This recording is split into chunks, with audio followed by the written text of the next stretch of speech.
So, having seen that, why should we care? We've seen a bunch of interesting people doing some interesting things, and we can quite identify with a lot of it, especially the Paracelsus stuff.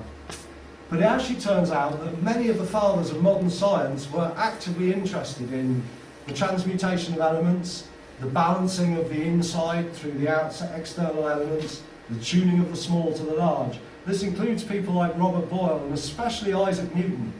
Isaac Newton wrote more books on alchemy than he did on the physical sciences. But he's not so famous for that because his relatives sequestered all of that stuff on his death because they wanted us to remember him as the master of the Royal Mint and the founder of the Royal Society and all of that. But his material eventually found its way out into the public, but it really was a long time. And he was working, Isaac Newton, the father of modern physics, was working on gem magic, on perpetual motion machines, on crystals, on light. He did loads and loads of really amazing work. So that's one reason why we should be interested in it, is because the people on whom our entire science, even with the arrival of quantum mechanics, that just subsumed Isaac Newton's stuff. But the people who wrote the laws that are at the bottom of our modern physics were alchemists. Alchemy really did become science. Another interesting point is that in late 1400s, Sir George Ripley's alchemical laboratories were turning over £100,000 a year to the Knights of St. John. Some of us have heard of the Knights of St. John, but just like the better-known Knights Templar, they were pretty frequently accused of being sorcerers and heretics. One of the reasons they got accused of that was because they had shed loads of cash. Ripley's Labs, £100,000 a year, okay? Now, we've had some workshops with a chap called, I can't remember his name, it's gone for the moment. Tim Carroll, that's it. He was Master of Words at the Shakespearean Globe down in London for the first 5 years. And he said that £100,000 in Shakespeare's time would be worth 100 million in today's money. So that means George Ripley's alchemical labs were turning over £100 million to the Knights of St. John. Now that is a thoroughly interesting relationship. And what they did with it. Sorry? And what they did with all that money. I wonder what they did with it. I used it to suppress the heat and ran away with it and buried it up in Scotland somewhere perhaps. I don't know what they were certain. It was expensive to run the Crusades for them. But both the Knights of St. John and the Knights Templar ended up with far more money than you would reasonably expect. But this isn't too suspicious because Ripley was a major bloke. He was running a laboratory that was turning out medicines and chemicals and all manner of things. He was a chemist. We call him an alchemist, but he was turning out stuff which was extremely valuable. Many of the people that I looked at in this talk survived for twice as long as their contemporaries. Some of them even lasted to be 90 or 100 years old at a time when people were only living to be 45 or 50. Quite a lot of the alchemists' discoveries kind of preceded modern science. So Bacon, the guy we looked at earlier, he discovered a thing called antimony, and this is an element that turns up both as a metal and as a non-metal. Now you can see why that fascinated them. They were really interested by that. Camera obscura was another thing that was invented about north. Somebody came up with mirrors enough to build a tower that you could get into this tower and see everything that was going on outside by using mirrors and light reflected onto a table inside the tower. And apparently this went down really well when it was first invented, before kind of 1000 AD. And then some poor Italian came up with the same idea in the 1700s and got banged up and they never let him go. So these ideas get kind of discovered and then lost, and things that were popular kind of 1,000 years ago can turn out to be a heresy in later years. Alcohol distillation and porcelain, both ends of the pub chain, the in and the out, they both came out of the alchemist lab, very popular with yours faithfully. The bain-marie, the thing they use in pubs for destroying your food on a Sunday, in the carvery, they have a kind of warm pool of water and your food goes in a stainless steel dish and it's gently heated from underneath. That was originally a product of the alchemist lab, and it was invented by a lady called Maria Prophetissa, who I've seen described as semi-legendary and as mythical. I don't know what that means. Some people think she was born 100 BC, some people think she was born 100 AD. But whoever she was a real shit-hot geometer. She knew a lot about sacred geometry, and she's also apparently responsible for inventing half of the things that were used in the alchemist lab for their various transformations. Sodium nitrate is used in rocket fuel bombs and weed killers, and that's been discovered by several alchemists, more or less back in the Dark Ages. And phosphorus, two sorts. There's the white sort, which glows in the dark and bursts into flames on contact with air, and is used by Israelis to look for Palestinians. And the other one is pink, which is what we use for kind of lighting matches with. So all of those things came out of your alchemist lab. What was it?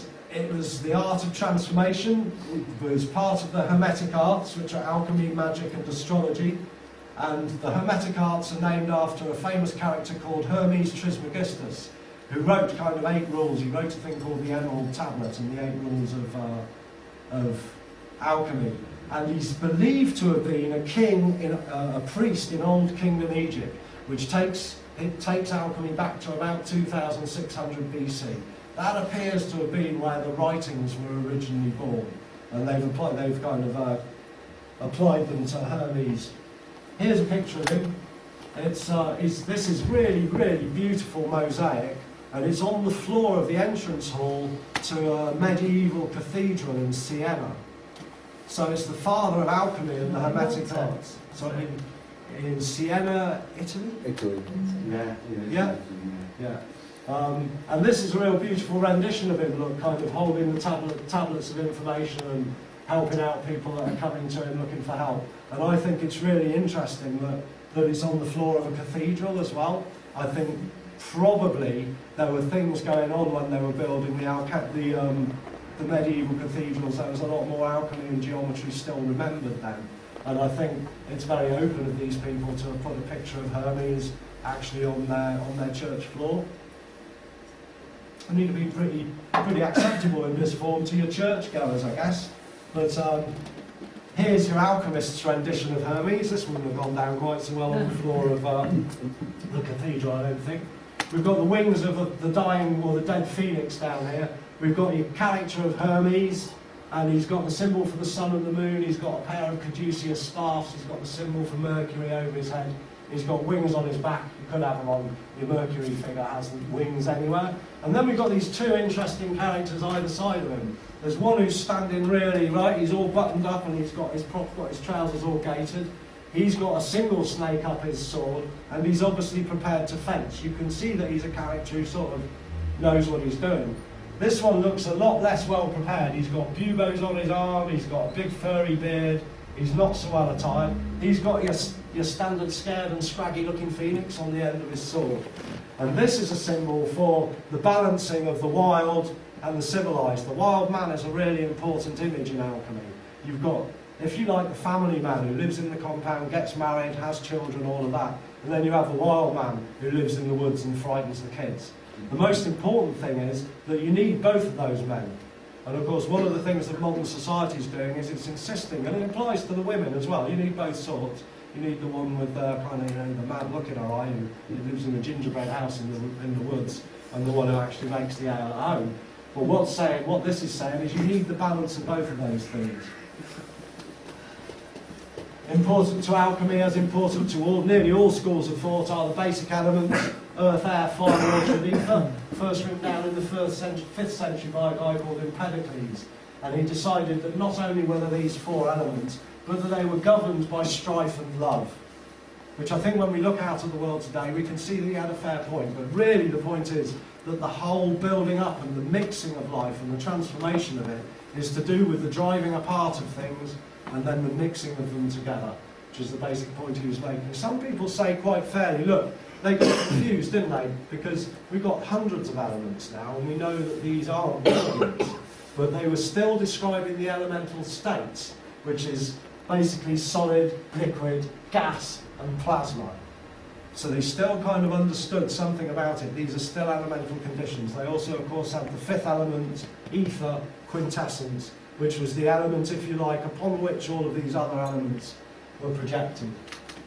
Aristotle moved the idea of the elements forward in his time here, and he very cleverly added hot and dry and wet and cold. Now we're aware, aren't we, that these are still very important in Chinese medicine and in certain other medicines that are to do with the diet. And what's so clever about this is that it shows us some of the ways that these alchemical diagrams could hold a lot more information and be a lot more complex than they originally seemed to be. So the earth is seen as being cold and dry, fire as being hot and dry, air as being hot and wet, and water as wet and cold. And the idea is that by making water cold, it goes solid and you turn it into earth, and by making water more wet, it becomes air. So it started to work on the kind of process of transformation between these various elemental states, and that's part of the Aristotelian canon that got kind of embedded, but it's important work. One of the elements that was particularly important is water.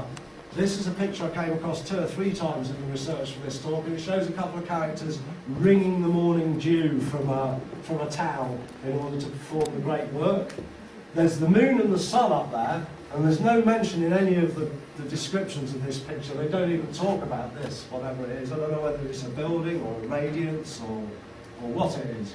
But the main reason this picture's in here is because it's a 17th century engraving, and this is the point at which your alchemists could start to say, some alchemists could start to say heretical things and get away with them. We were starting to see a movement from the kind of theological to the importance of the measured and the really real. And what happened around this time is this is an old style picture where people painted things as they looked on the landscape. It was only as we made the move towards modern science that all of our pictures started drawing their way like that one is, to have a perspective so that everything's drawn to the human point of view. Up until that point, things were painted differently. And interestingly, the same transformation happened as we moved from, if you like, Newtonian physics into quantum physics. We started seeing a change in painting to things like Impressionism and Pointillism. So it's almost like these changes in the way we're looking at the world are changes in consciousness, are changes in, so because the alchemists and the artists are seen as dealers in dirt and human nature,